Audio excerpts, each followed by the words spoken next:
So, sorry for the delay. I had some technical problems. Life is like this. So, let's do some meditation together. And I know it is it's still Sunday for you, and it's evening time. And whether it's a weekday or weekend, sometimes things happen during the day, and we are now coming towards the end of the day. So right now, it might be a good idea to just allow all of that went before to just fade away into the background and gently bring attention into here, into now, and into this body. So it's always helpful to sit upright so that you can be alert. And then also have this idea of relaxation first. So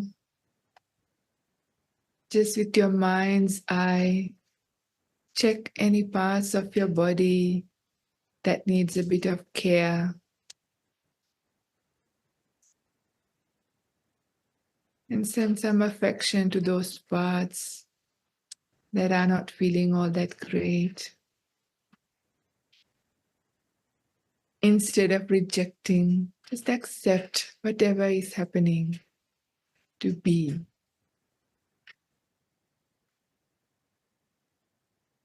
And also with your mind. Whatever mind state that you are in, whether you're peaceful or not, whether you feel any kind of feeling, don't push it away. Instead, allow it to be. Accept it to be the way it is.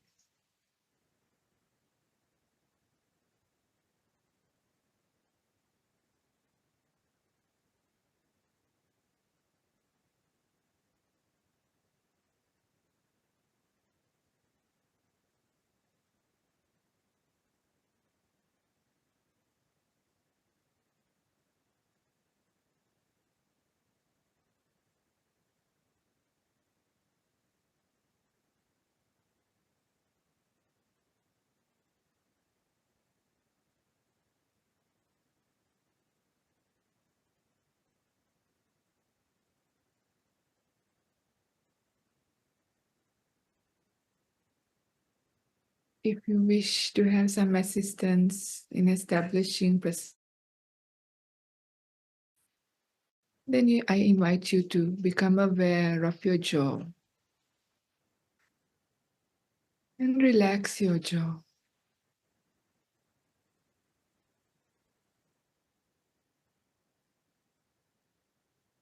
Become aware of your forehead and relax your forehead.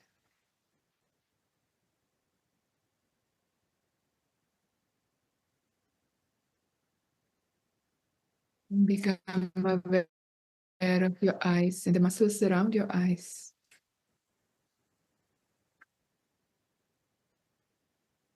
And relax all of those muscles.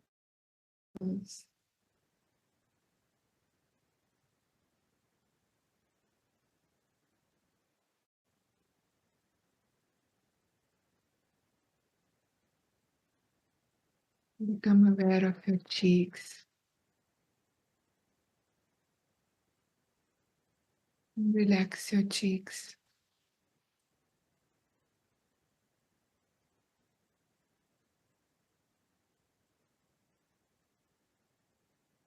Become aware of your tongue.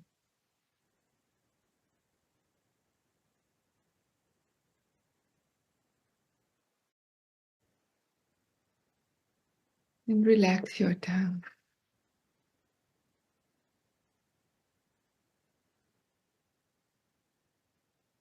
Now I invite you to bring up a smile.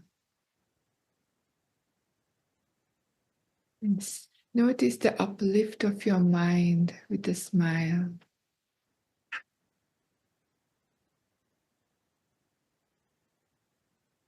And allow your whole mind to become at ease, the body to become at ease.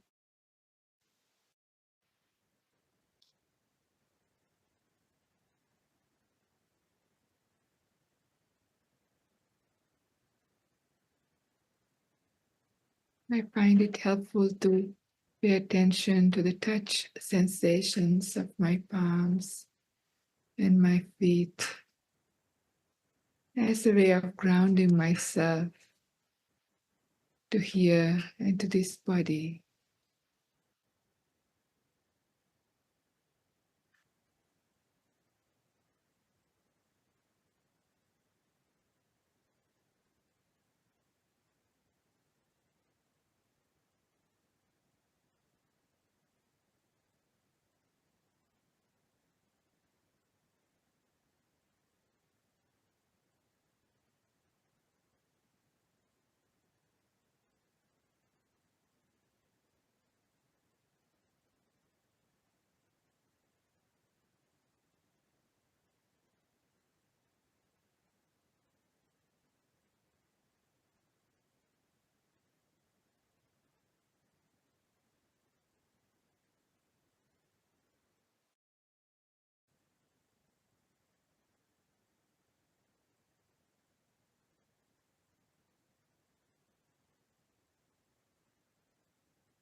And as you're relaxing,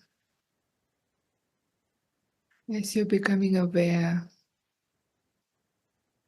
if you notice the natural flow of your breath, you can pay attention to the breath coming in and the breath going out. The breath coming in and the breath going out. The breath coming in and the breath going out.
So as we are coming close to the end of this meditation,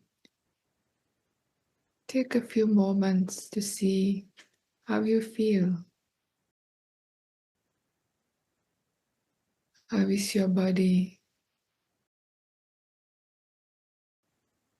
And how is your mind?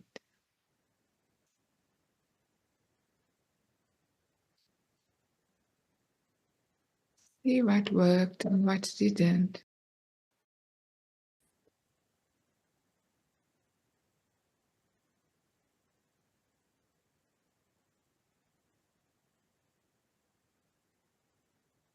Now I invite you to take long, deep breaths, and at the end of the last one, you can open your eyes and come out of meditation.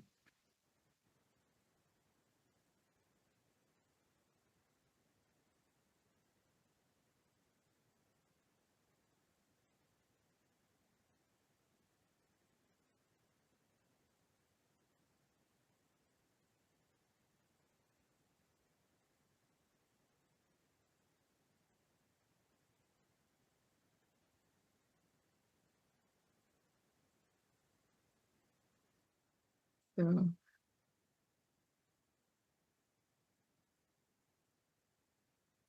nice to be back with Anukampa community and hope you are all keeping well.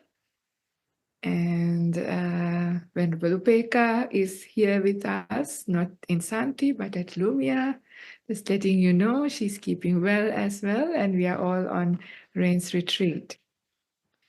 So today I have proposed quite a big topic. I'm probably not all that qualified to give the full extent, but I thought nevertheless it's nice to sometime, take up these kinds of subjects and do our own reflection. So during this talk, more than telling you certain things, what I hope to do is bring your attention to few ideas and concepts and things and see and encourage you to find the answers. So the topic, if I were to say, I think is called breaking free from the traps in samsara, right? Technically, it's about getting fully enlightened, isn't it? Like breaking free from samsara. To see whether do you feel being trapped? Do you feel that you are actually trapped in samsara, in a body, in a mind, in life? Some of you may feel that, some of you may not have sort of looked it in that way, because we are sometimes so busy with our lives and what's going on. We never take even a moment to sit back, take a step away and look from a distance to see what's going on. What am I doing with my life? How is it going? How does it feel? And it would be different to each one of us, especially as all of us are here on a spiritual journey. And as we progress on the path, those feelings of being trapped may start to change. We might not feel as trapped, yeah? But nevertheless, do you still feel a certain kind of trap? And if it is the case, if you do feel something like that, what is it that traps you here? Traps you into this life, into this body, or into this world, whatever it is. Some of the sensual pleasures coming up into the mind, yeah? The people you love, the places you like, the food you like to eat, the music you like to listen, the shows that you like to watch, or books you like to read, all the different kinds of experiences that you like to have. Do you feel an attachment, a bondage to these kinds of stuff? Or are you able to easily let all of those things go? How about your body? Do you feel a sense of attachment to this body?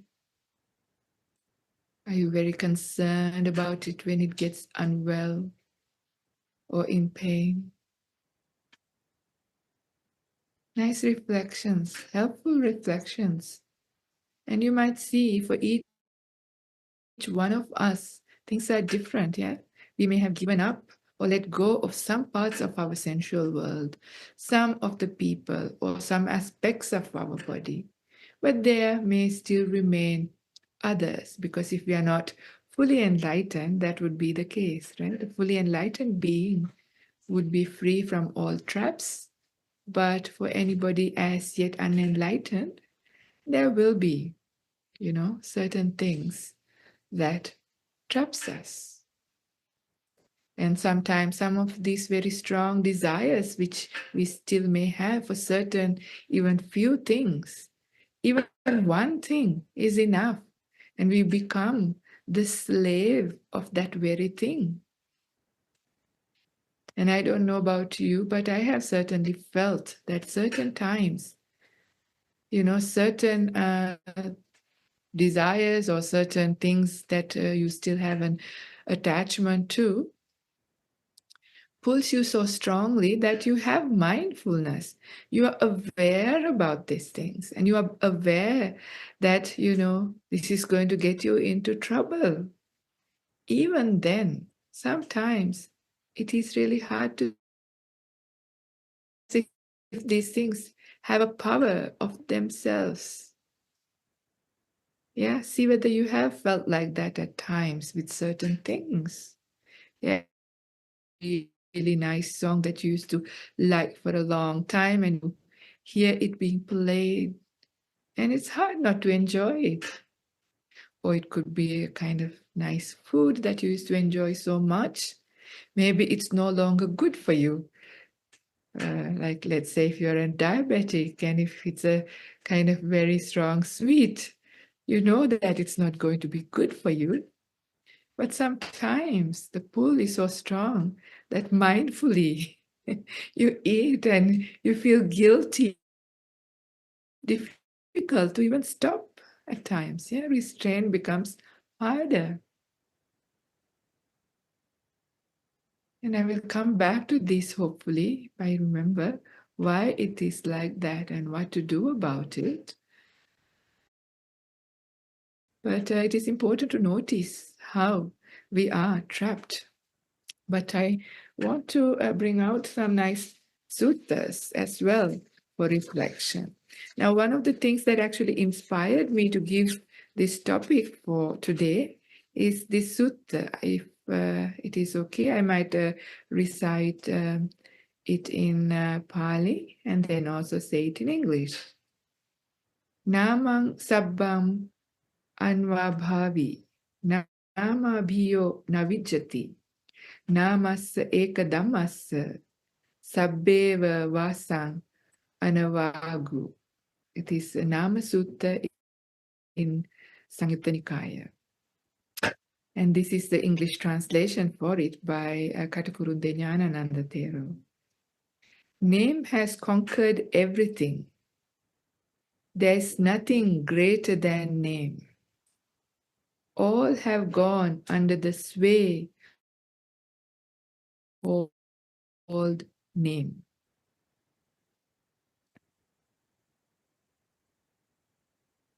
Before I go into explaining this, I also want to recite one other verse, and then in combination, I will hopefully try to explain it. The second one is Akeya Sanyino Satta Akeyasming Patitita Akeyam Aparinyeya Yogam Ayanti Machuno. This is once again from Samyutta Nikaya from Samidhi Sutta. And this is the translation. Beings are conscious of what can be named. They are established on the nameable. By not comprehending the nameable things, they come under the yoke of death. Quite a powerful verse, right? So again, take a moment to reflect this, to sort of prompt your reflection. I would make a suggestion. Now, do you crave for some Australian indigenous delicacy? I can give you the answer straight away that it is a no, because you wouldn't probably even know the name and the description and what this delicacy even tastes like, right? So something that is not known to you does not come even into your mind.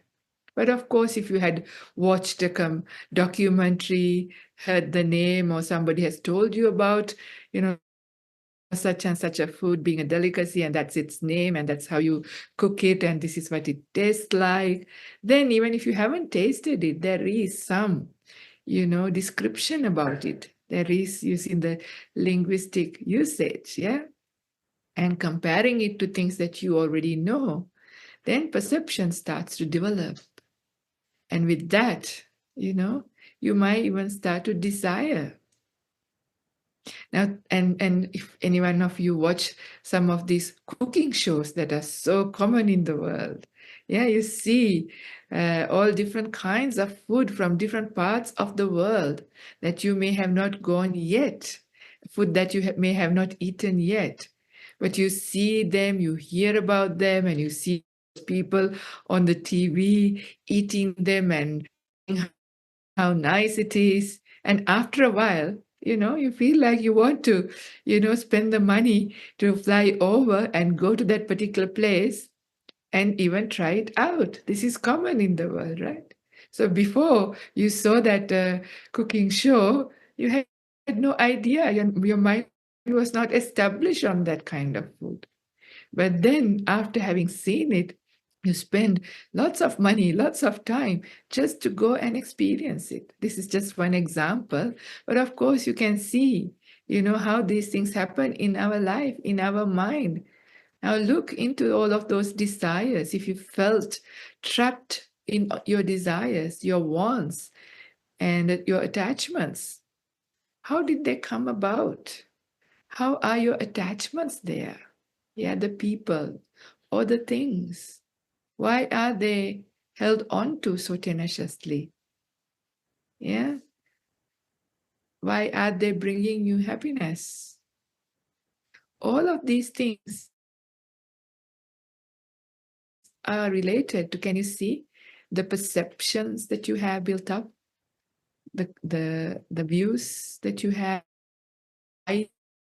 ideas that you've been brought up with, that this is good, you enjoy, this is what you do.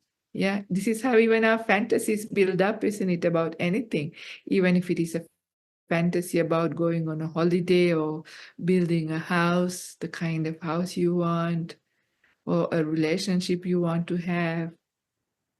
You can see how all of these things are based on views, concepts, conventions, ideas, perceptions that you have taken on board, and things that you have given value. These things sort of drag you along. These things is what creates these traps, right? So we are really trapped in our perceptions. Can you see that? It's really important to see. Perceptions have a practical value. Of course, we need to perceive things, and also conventions and concepts has a very big practical value, and that is like a concept is money. Money is a concept, right?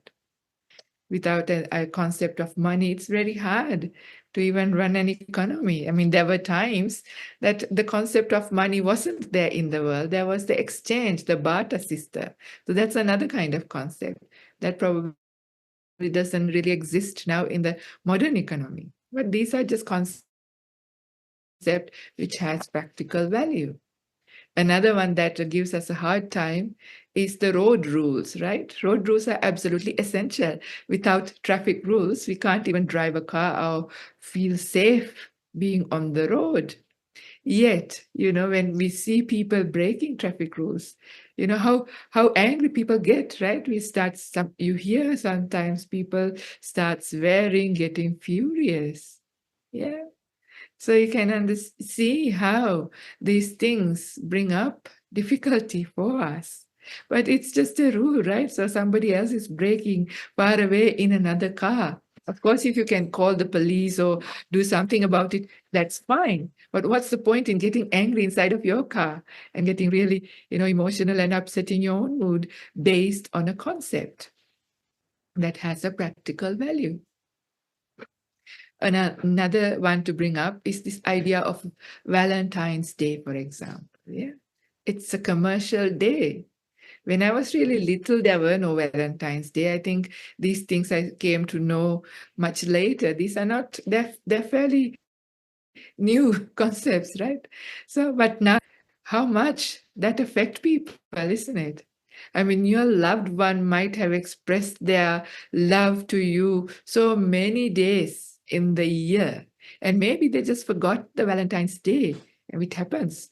And then how upset you would get, thinking, they should have done this and didn't do that. Nobody loves me. I'm sure, people even have a breakup on a day like Valentine's Day. But how is it happening? Because we're trapped very strongly in these concepts and ideas. So I'm not saying that these are not helpful.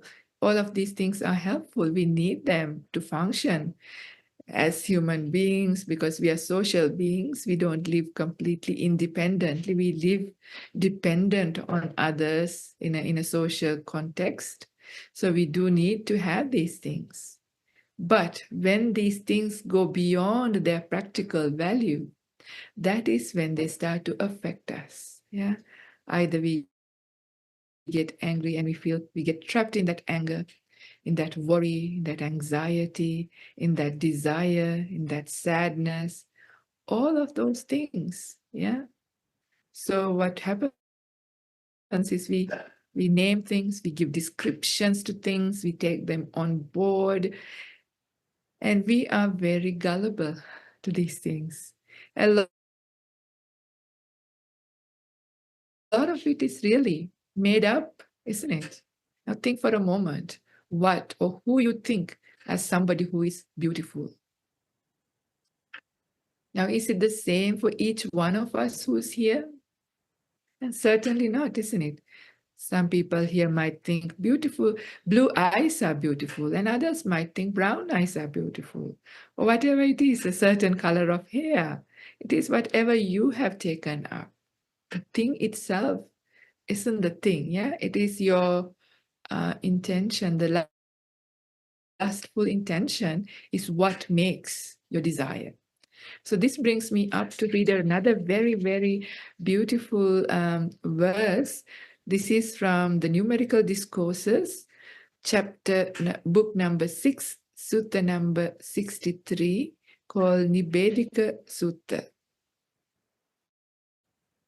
So in Pali, it is Sankapparago Purisassa Kamo Nete Kama Yani Chitrani Loki.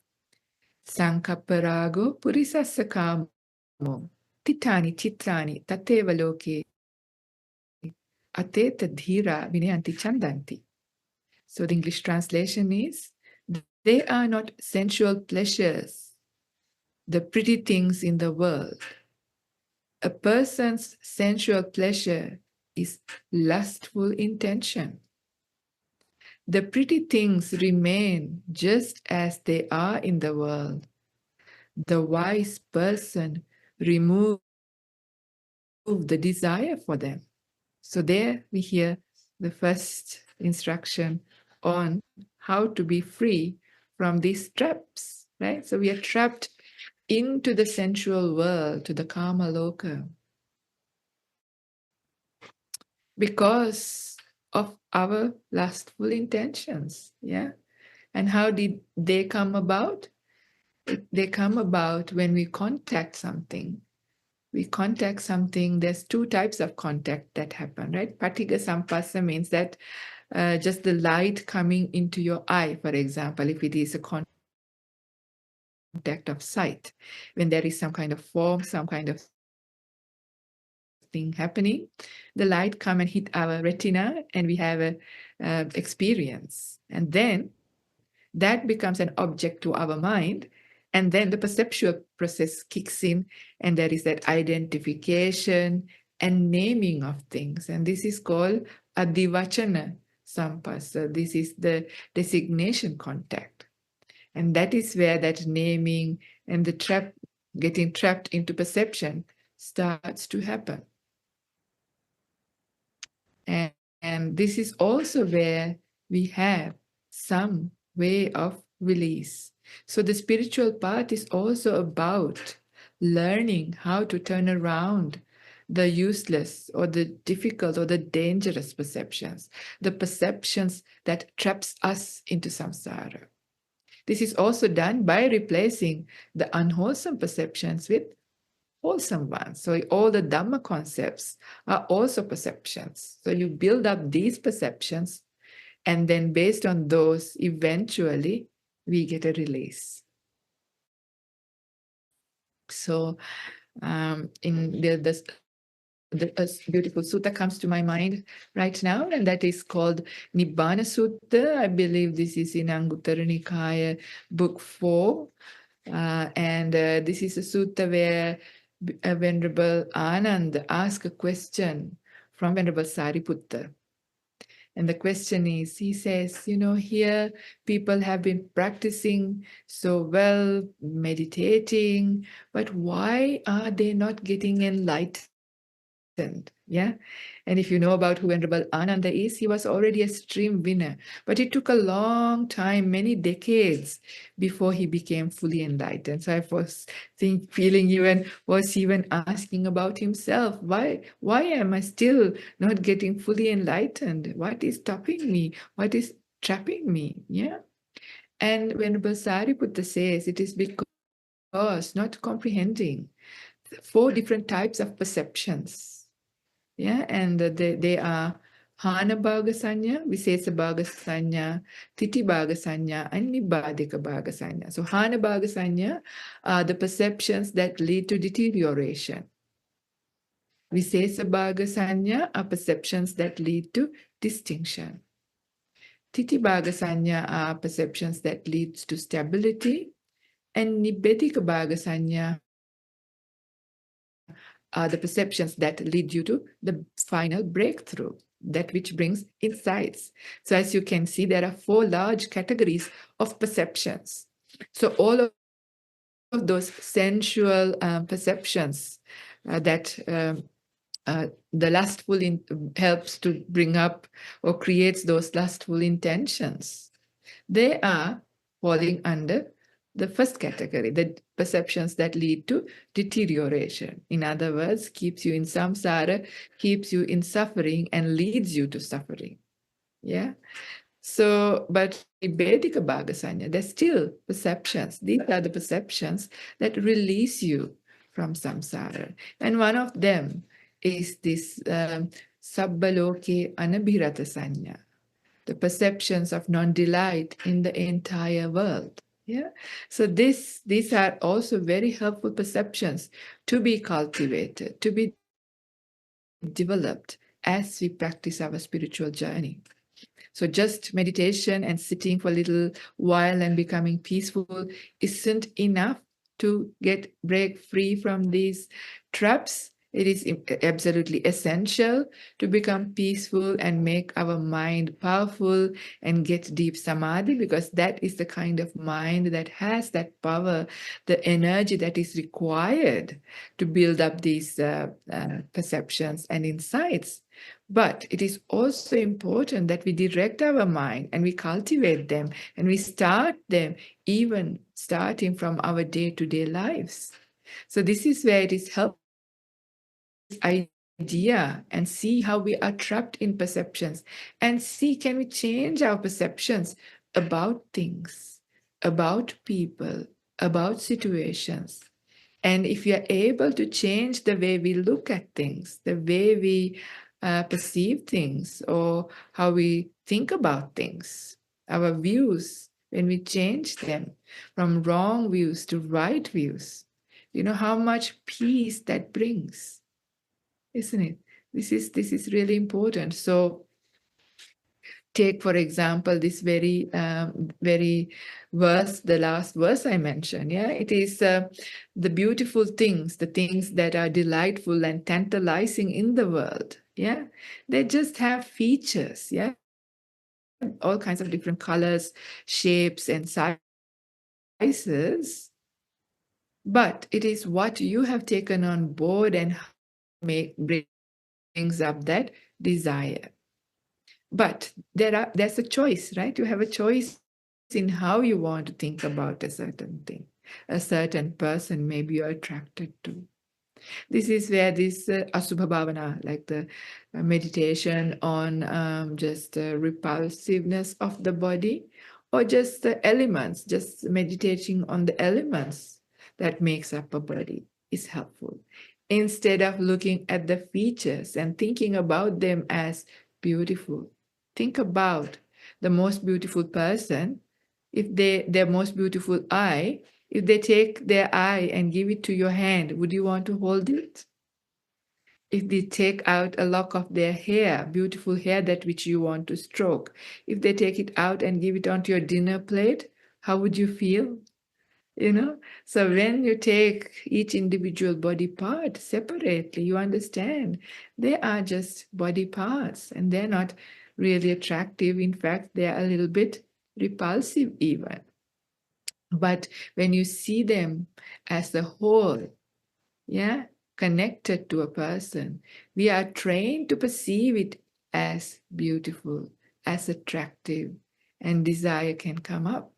But the verse here is saying is these things, these pretty things, they just have, you know, um, features that has the ability to bring up desire, if you wish.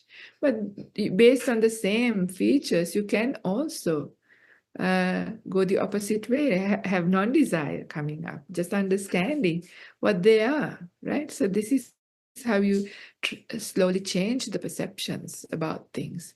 So this is where an enlightened being is called somebody who has mastery over perceptions. They can perceive something beautiful and attractive as something repulsive, and something repulsive as something attractive, or in vice versa, or in both ways. They can perceive beauty as beauty and repulsive as repulsive and beautiful. Wouldn't that be nice for us as well if we had that kind of mastery over perception? But the thing is, this is what we can get to as we cultivate our spiritual journey. So you can start already doing and playing with perceptions. Think about things, people, and all these things that gives you a hard time or you feel trapped in. See whether you can change these things. Especially try and see and identify the tenacious views that you still hold on to. And see, how are they really real? Are they really made up?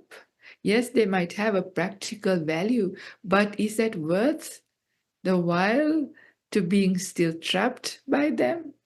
Do you want to be free? Yeah, how important are these things in the big scale of things? Yeah, big scheme of things.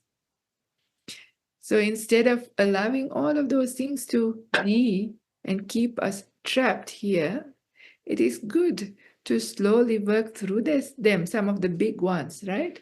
Because it is those things that also stop us from getting into good meditation. So, although especially the sensual world, the attraction to the sensual world is what stops us from entering first jhana.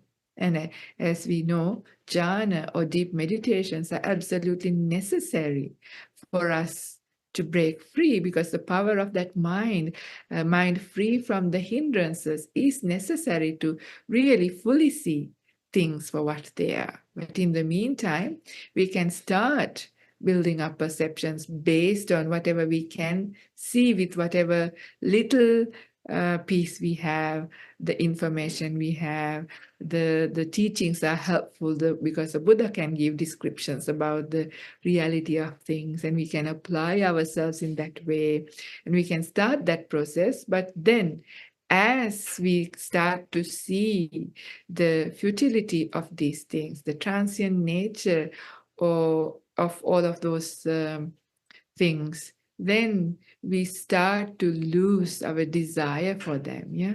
Our holding on to, our attachment to these things start to loosen up. And I'm sure for many of you who have been meditating, who have been doing these reflections, applying yourself onto the path, you will see that this has already started to happen. Yeah, from when you look back into your early years and look thinking about things now. How attached are you to the people, to the places, to the experiences? I'm sure you can see how your perceptions of things have started to change. And it is incredible, and it is beautiful to know that the doors of the jail or the prison are open, right? We are only trapping by ourselves. We create our own jail with these perceptions, conventions, concepts, and the views that we take up. But they are still created. They are made of things. Yeah. And they can change. We can change them. We can turn them around. And this path of practice is about that. It is easily said than done, because when the mind is not having enough energy, no matter how much you know what to be done, it is really hard. Yeah, it is really hard. Just what I was saying about even like a sweet that you really like, that you know better not to have.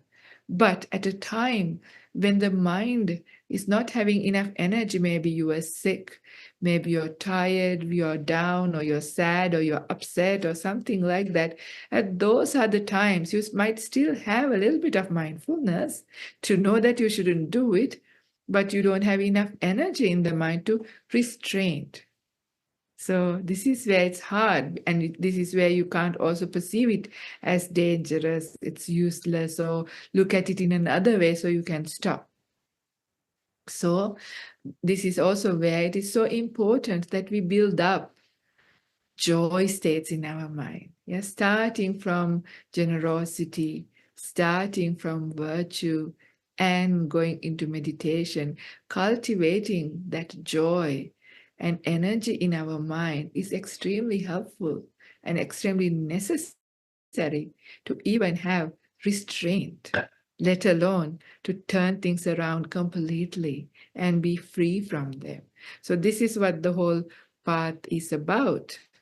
So these are a couple of things. There's so much to be said because this topic is about the entire spiritual journey.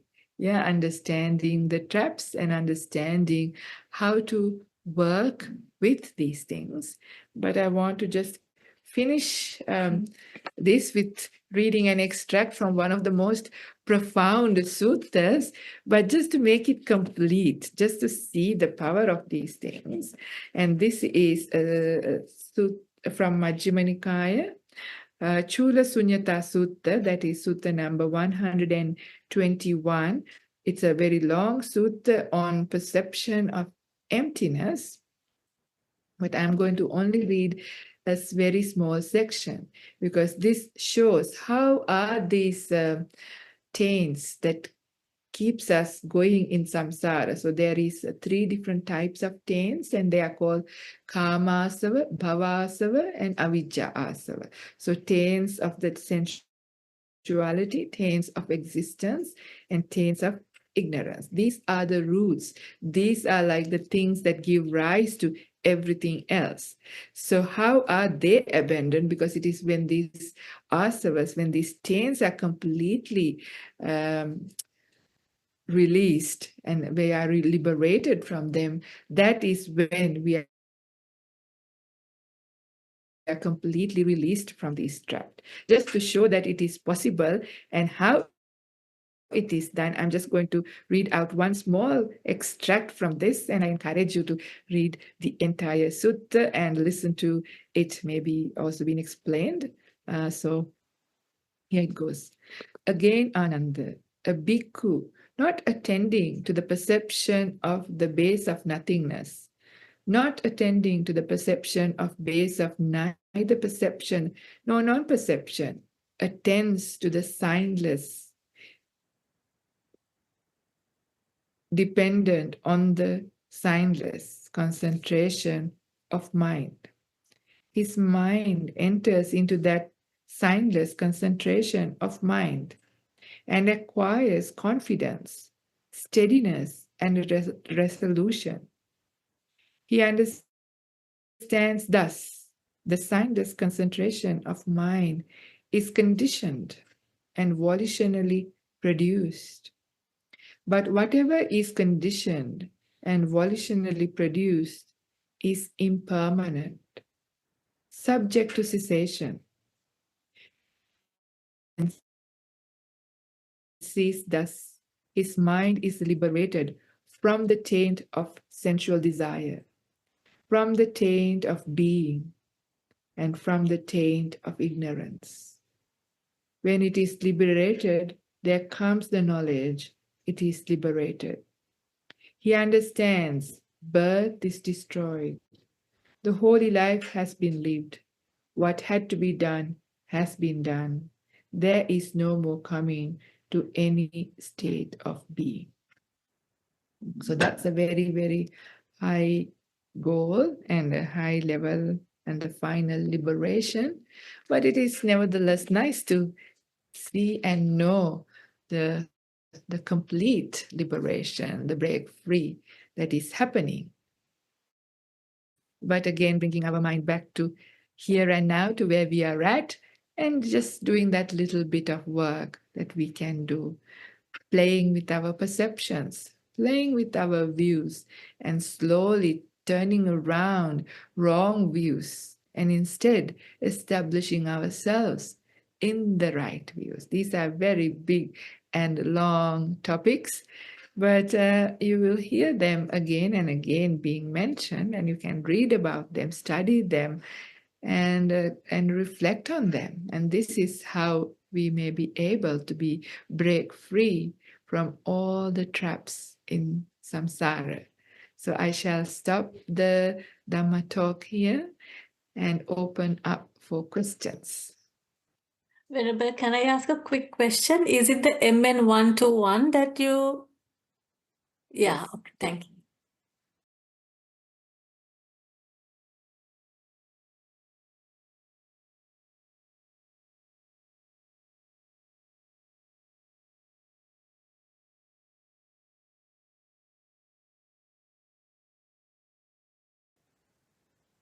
Did I get everybody in deep contemplation?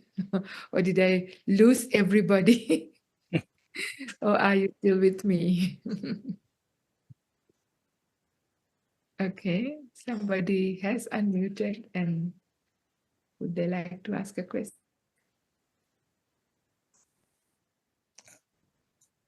I only unmuted to let the others unmute. Okay.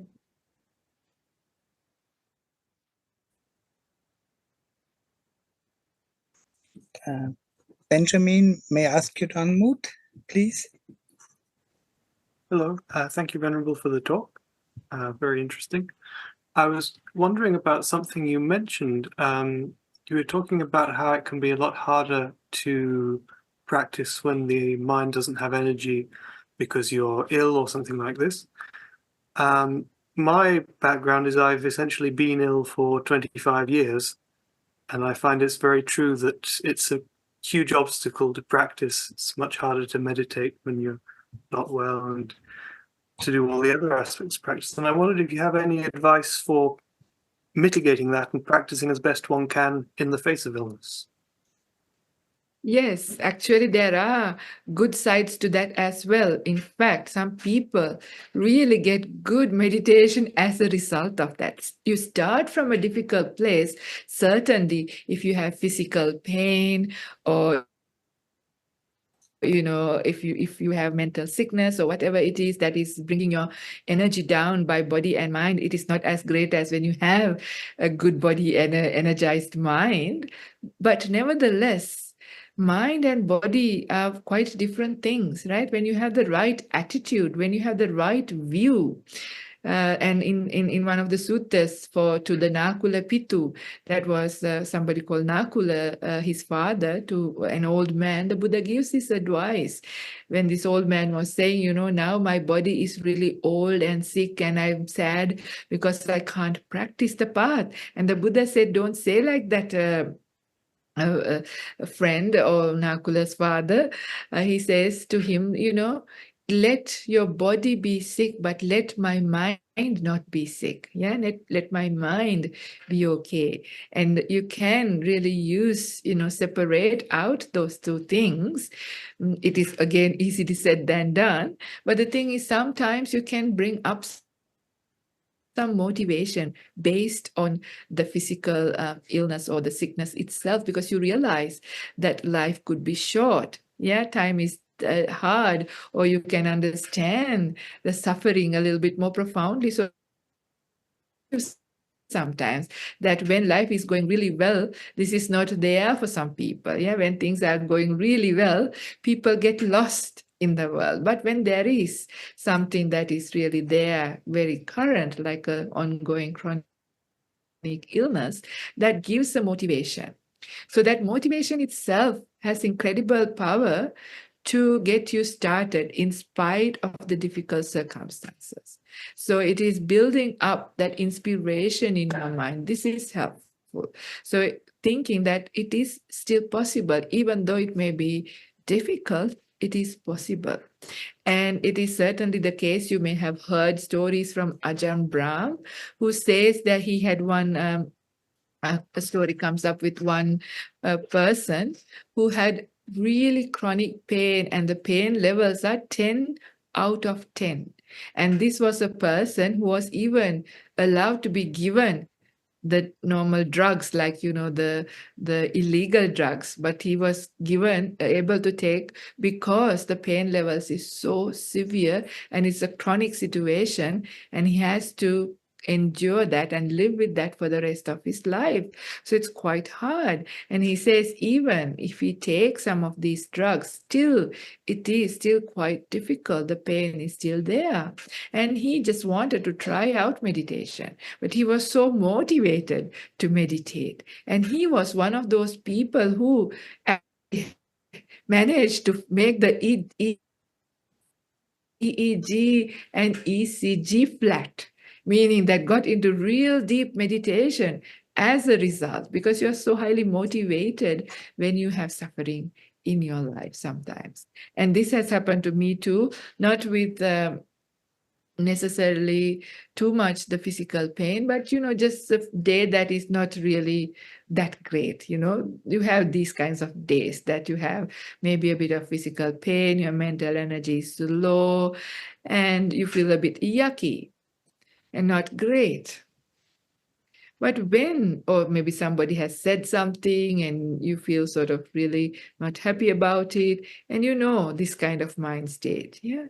Sometimes when this kind of thing happens, you just reflect back and realize, wow, all this difficulty in having to do things, live life and continue on, and all the creation of these things. When you remember this right view, these aspects, sometimes the mind gets incredible inspiration into this right view.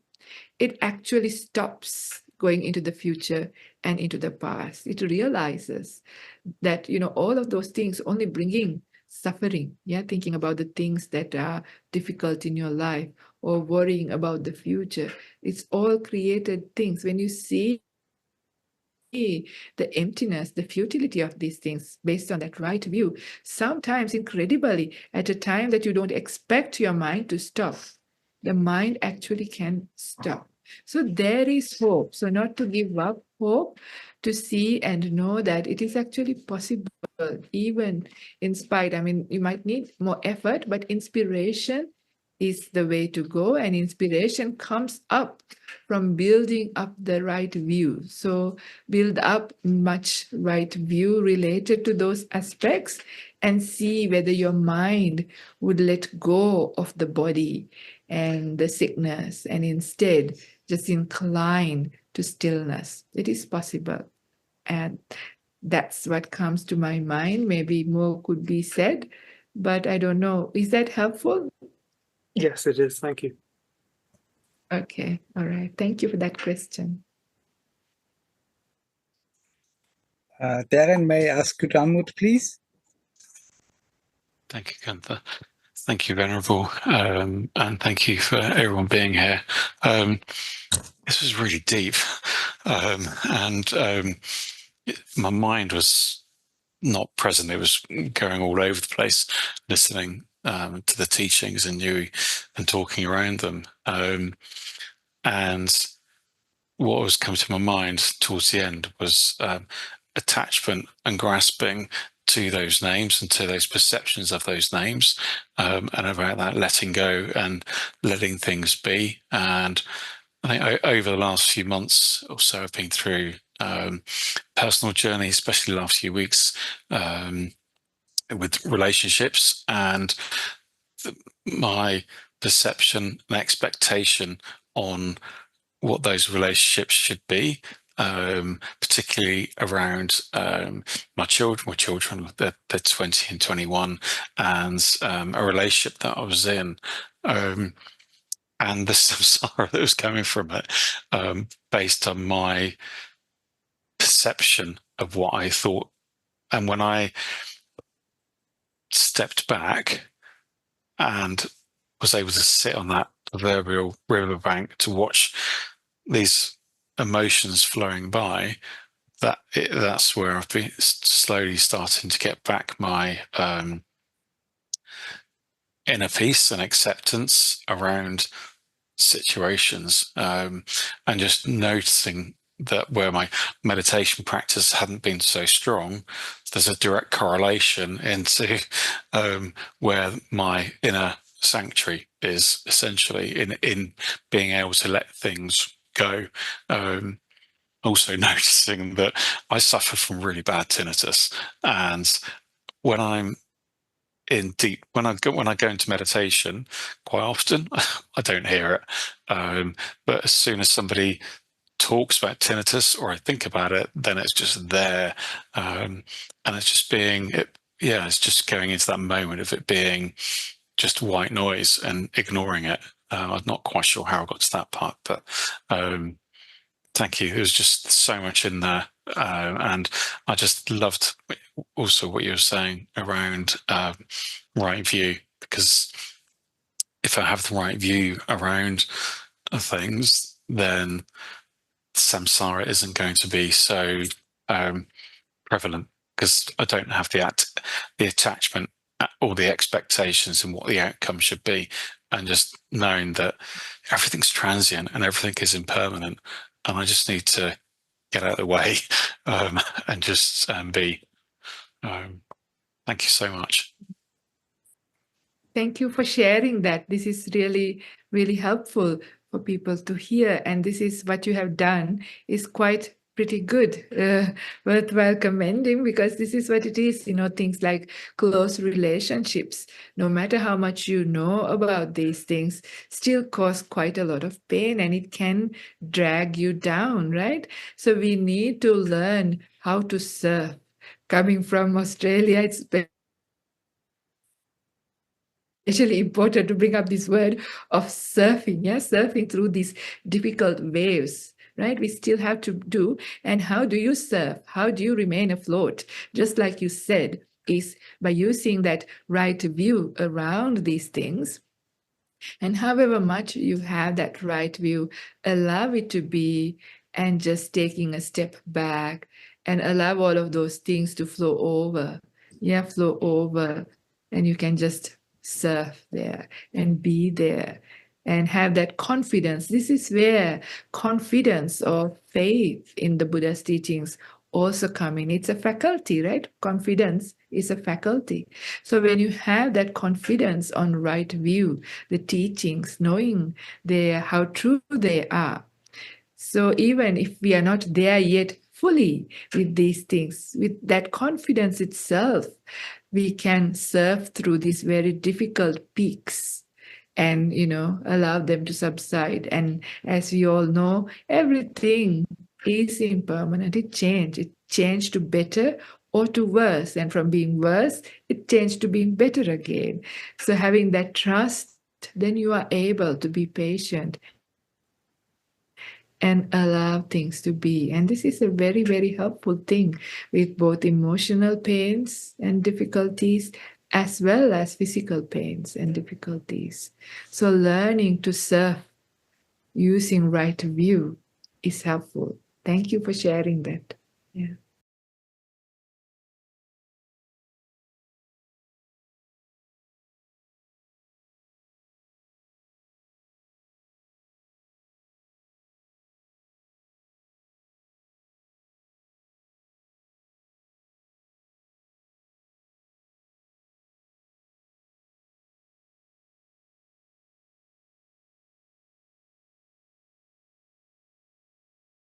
Could I do the last question, Venerable? You talked about the hindrances a little bit as well. How important it is for us to actively think about the hindrances and trying to kind of lower them, especially us being not monastics. And if you can kind of give a very simple answer on that. Yeah, the simple answer is really using this right view, really perceptions, because it is important. Because if you remember the prerequisites to even establishing mindfulness, right mindfulness is the seventh factor, right? It's the one that before samadhi. So even if you want to meditate, sits in deep meditation, the hindrances go down. But the Buddha says the starting point, Vinaya loke abhijja domanasang. Vinaya loke abhijja domanasang. So abhijja and domanassa. So those are two very large hindrances. Abhijja is that strong desires and, hoarding things and cravings and, that part. And domanassa is all of those mind states, even depression, mind with no energy, mind with anger, mind with frustration, mind with resentment, all of those mind states. Those are much more bigger than the hindrances. So Vinaya Loka means having put them to aside, having overcome them. So that's a prerequisite to even start building up right mindfulness. So there itself you can see. And how do you do that? You do that in the step before that, that is using sati and sampajanya with right restraint. That is the right effort. So right effort is to be used to overcome some of these very big defilements. Then the hindrances will go as you enter meditation. So how you do that is using reflections as well, and seeing and understanding and changing all of these go and more. But this is where it comes. So it is important. Yeah, it is tough, but it is also tough even in lay life or monastic life. There's problems there, there's problems here, there's always, wherever it is, an unenlightened mind will get stuck wherever it is at, even to our arm's food or whatever it is, it doesn't matter. But anyway, that's a short answer. And thank you very much. Thank you very much. And it's a lot of rich teachings and a very, very heavy topic. It's about breaking free from samsara. Lots of things to think about and read about. I managed to get an MN 1-1, and there were some other suttas, as Venerable told as well. And thank you for giving us opportunity to ask these questions as well, and understand the teachings deeper. And thank you for all of the community, all of you being here and sharing these teachings. And as you know, today's teachings were offered on a donation basis in the spirit of generosity. And with your generosity, Anukampa Bhikkhuni Project can provide the community and the wider world with valuable Dhamma talks, teachings, and meditation retreats. And you know, all these talks, we record them and then we put into our YouTube channel. And it can be accessed not only to us who are here live, but so many people after this talk as well. And Anukampa Bhikkhuni Project, if you're not familiar, it is a UK charity. And we have one monastery, Anukampa Grove Monastery in Oxford, and it gives more space for monastics, opportunity for women to ordain and lay people to visit, etc. And all the donations are very valuable in maintaining the monastery and upkeep, maintenance cost. Today we had to do some loft insulation things, so many things happening because we bought this property which is new and we are in the process of converting it in from an old house into a livable monastery. So I invite you to support Anukampa if you're able. You know, what we need these days is mostly financial support. And thank you very much, Matthias, for putting that donation link. You can get into that link and you can donate. And if you would like to support the new monastery, Sangha's requisites, you can use those links. And these days, standing orders are also very particularly helpful. So we can have a kind of a, you know, we know the usual standing orders. That means reliability of the money coming in as well. So that's about the donations. And please note there's no talks next Sunday, but after that, the Dhamma talks resume from the Sunday after next. And it goes on until the beginning of December when Venerable Chanda returns. And please check the times because sometimes it's at 7:30 UK time and sometimes it is 9 a.m. And I thank you again, Venerable, to start this at 4:30 a.m. of your time and, you know, for us, and being so compassionate, all of us, and the future people as well who are listening to this. Thank you very much from all of us. Thank you for giving the opportunity. I really enjoyed being with you all, and see you again another time. Take care.